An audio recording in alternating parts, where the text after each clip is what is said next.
할렐루야. 153 저녁기도에 오신 여러분들을 주님의 이름으로 환영하고 축복합니다. 오늘도 귀하고 복된 저녁 시간 가운데 하나님께서 우리 가운데 간구 가운데 응답해 주시고 역사해 주시는 은혜가 있게 되기를 바라겠습니다. 먼저 하나님의 말씀 보도록 합니다. 누가복음 11장 42절에서 52절 말씀까지 보도록 하겠습니다. 우리 같이 한 목소리로 다 함께 봉독하도록 하겠습니다. 시작. 화 있을진저 너희 바리새인이여, 너희가 박하와 운향과 모든 채소의 11조는 들이되 공의와 하나님께 대한 사랑은 버리는도다. 그러나 이것도 행하고 저것도 버리지 말아야 할지니라. 화 있을진저 너희 바리새인이여, 너희가 회당의 높은 자리와 시장에서 문안받는 것을 기뻐하는도다. 화 있을진저 너희여, 너희는 평토장한 무덤 같아서 그 위에 밟은 사람이 알지 못하느니라. 한 율법교사가 예수께 대답하여 이르되, 선생님, 이렇게 말씀하시니 우리까지 모욕하심이니까. 이르시되, 화 있을진저 또 너희 율법교사여, 지기 어려운 짐을 사람에게 지우고 너희는 한 손가락도 이 짐에 대지 않는도다. 화 있을진저 너희는 선지자들의 무덤을 만드는도다. 그들을 죽이는 자도 너희 조상들이로다.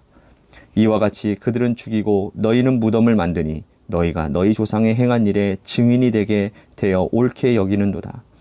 그러므로 하나님의 지혜가 일렀으되 내가 선지자와 사도들을 그들에게 보내리니 그 중에서 더러는 죽이며 또 박해하리라 하였느니라. 창세 이후로 흘린 모든 선지자의 피를 이 세대가 담당하되 곧 아벨의 피로부터 제단과 성전 사이에서 죽임을 당한 사가랴의 피까지 하리라. 내가 너희에게 이르노니 과연 이 세대가 담당하리라. 화 있을진저 너희 율법교사여, 너희가 지식의 열쇠를 가져가서 너희도 들어가지 않고 또 들어가고자 하는 자도 막았느니라 하시니라. 아멘. 하나님께서는요, 여러 선지자들을 통해서 주시는 책망과 저주 또 심판은 굉장히 두렵고 무서운 말씀입니다. 하지만 하나님께서 주시는 심판의 말씀은 이중적이라고 할 수 있습니다. 이중적이라고 하면 말씀을 듣고 돌이켜 회개하면 살아날 것이나 돌이키지 않으면 심판받을 수밖에 없다라는 거죠. 돌이키면 살아나고 돌이키지 않으면 심판받는다. 다시요.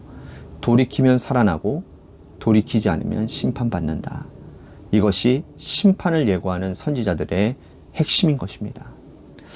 오늘 본문에서 예수님도 당시 종교 지도자들에게 화 있을진저 라고 하는 이 말씀을 6번이나 거듭하시며 심판을 예고하시죠.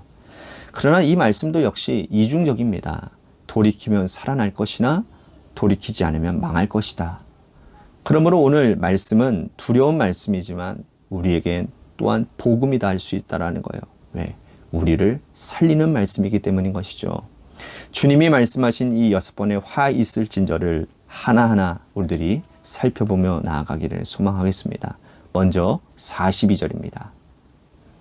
화 있을진저 너희 바리새인이여, 너희가 박하와 운향과 모든 채소의 11조는 들이되 공의와 하나님께 대한 사랑은 버리는도다. 그러나 이것도 행하고 저것도 버리지 말아야 할지니라. 주님께서 바리새인들을 책망하십니다. 이들은 종교적, 외향적인 종교적 행위는 철두철미하게 아주 잘하는 사람들이었어요. 11조 생활도 대표되는 종교 생활로 아주 성실하게 감당했던 사람들입니다. 하지만 뿌리가 없어 말라버렸다라는 거예요. 율법의 근본 전신인 사랑과 정의를 상실했다라는 겁니다. 행위만 남은 거죠.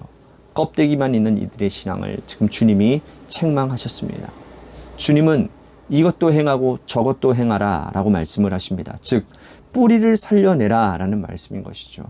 정의와 사랑을 버리지 말고 지금 너희들이 하고 있는 선한 행위도 멈추지 말라라는 뜻이라는 거죠. 우리는 바리새인들을 비난합니다.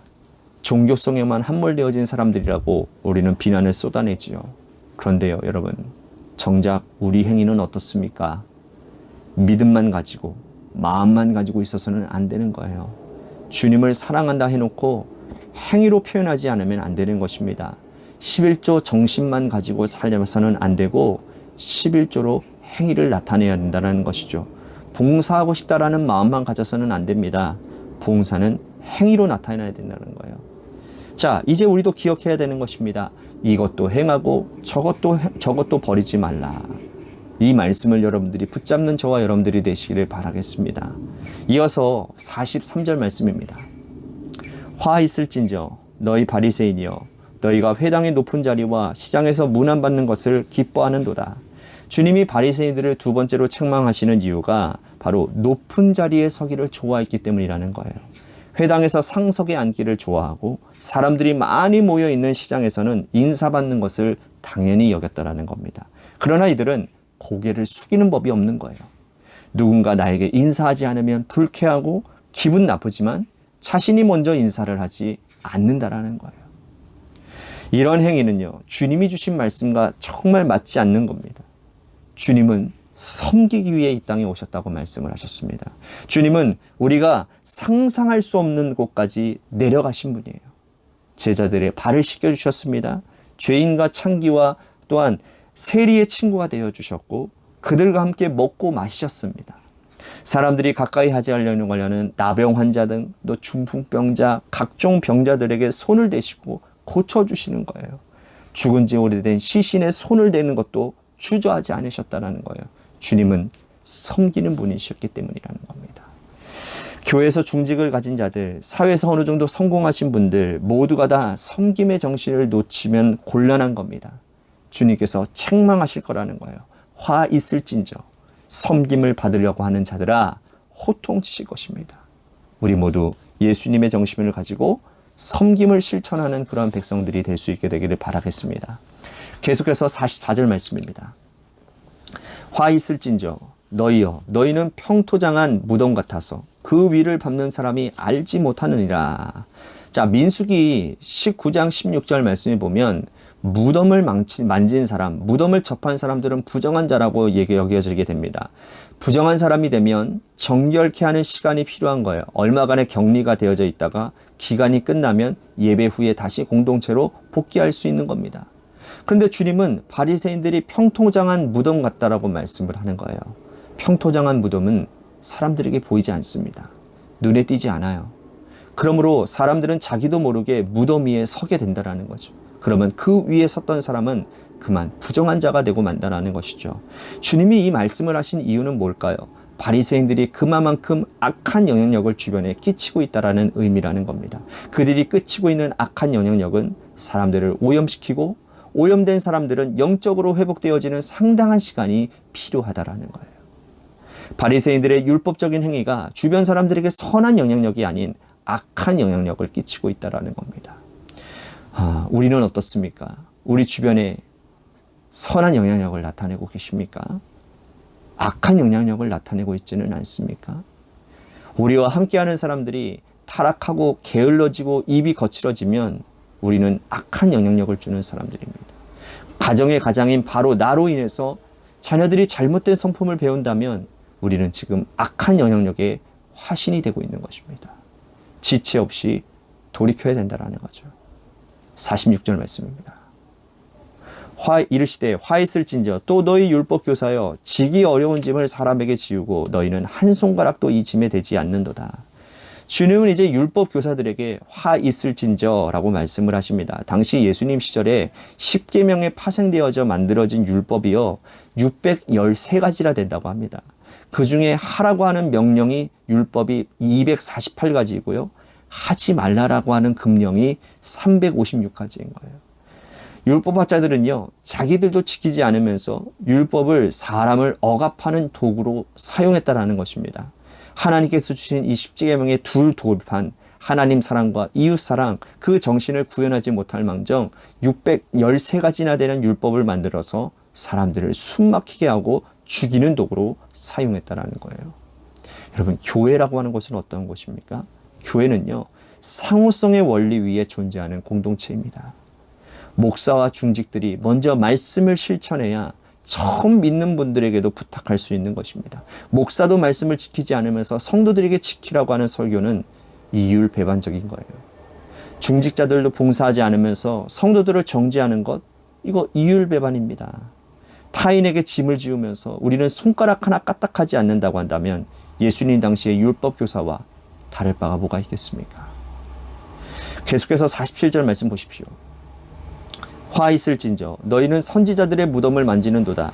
그들을 죽인 자도 너희 조상들이로다. 자, 구약 시절부터 거짓 선지자와 참 선지자가 존재를 했습니다. 거짓 선지자는 참 선지자들을 박해하고 괴롭혀 왔죠. 심지어 죽이기까지 했어요. 예수님 당시의 율법 학자들은 결국 예수님을 죽이지 않았습니까? 그들은 말씀을 누구보다도 잘 아는 사람들이었는데 메시아이신 예수님을 죽이는 큰 죄를 범하게 되었다는 거예요. 이 죄를 이들이 어떻게 용서받을 수 있겠습니까? 율법은 여러분 사람을 살리는 겁니다. 우리가 율법을 행하라고 남을 정죄하고 강요하면서 오히려 그들의 영혼을 죽이고 있지는 아니한지 나 자신을 한번 돌이켜 봐야 될 것입니다. 마지막으로 51절 말씀 보십시오. 화 있을진저 너희 율법 교사여 너희가 지식의 열쇠를 가져가서 너희도 들어가지 않고 또 들어가고자 하는 자도 막았느니라 하시니라. 율법 학자들은요 글을 읽을 수 있는 사람들이었습니다. 지식의 열쇠를 가졌다라는 거예요. 그 열쇠를 가지고 먼저 하나님의 말씀을 읽고 묵상하고 하나님 말씀 앞에 제대로 서서 믿음이 어린 자들, 글 모르는 자들을 인도해내는 자들이었단 말이죠. 그런데 이들은 그렇게 하지 않았다라는 겁니다. 말씀을 읽을 수 있는 능력을 가지고 오히려 말씀을 자기 마음대로 해석을 했다라는 거예요. 여러분, 그래서 그들의 부를 축적하는 수단으로 삼았다라는 거죠. 여러분, 이 일이 중세 시대에 있지 않았습니까? 면죄부라고 하는 중세 카톨릭의 돈으로 자신의 죄를 사는 거예요. 그래서 연옥에 떨어질 사람을 헌금을 내면 그 사람이 그 헌금으로 인해서 구원을 받는다라는 거예요. 이거 어리석은 일 아닙니까? 그죠? 이것을 성경을 자기 마음대로 해석을 해서 나타내는 그러한 오류들이라고 할 수 있다라는 거죠. 오늘 이 살펴본 여러 가지 화 있을진저의 말씀을 통해서 나는 어디에 해당되어지는지를 좀 정직하게 살펴보았으면 좋겠습니다. 율법은 이중적이라고 제가 말씀을 드렸습니다. 돌이켜 회개하면 하나님의 은총이 있을 것이고 돌이키지 않으면 계속해서 징계받으며 심판받게 될 것이라는 거예요. 선택은 우리의 몫입니다. 결단하시기를 바라겠습니다. 우리 같이 오늘 말씀을 생각하면서 우리 같이 기도했으면 좋겠습니다. 하나님, 내가 주님께 책망받지 않는 사람이 되기를 원합니다. 악한 자들을 타산지고 삼아서 하나님의 사랑을 받도록 제가 살아가겠습니다. 언제나 주님 사랑 의지하고 악한 길을 떠나 진리의 길에 서겠습니다. 라고 하는 다짐을 오늘 기도 가운데 나아갔으면 좋겠습니다. 또한 우리 교회를 위해서 기도했으면 좋겠습니다. 하나님께서 세워주신 몸된 교회가 재개발 가운데서 하나님의 은혜 안에 하나님 잘 진행되어질 수 있도록 인도해 주시옵소서라고 우리 같이 기도했으면 좋겠고요. 또한 육신의 질병으로 고통당하는 분과 우리 고3 수험생을 위해서 기도해 주시기를 바라겠습니다. 마지막으로 여러분들의 삶의 자리와 여러분들의 자녀들을 위해서 기도하시다가 시간 돌아가시기를 바라겠습니다. 우리 노래 끝날 때까지 함께 기도하며 나아가도록 하겠습니다. 기도하시겠습니다.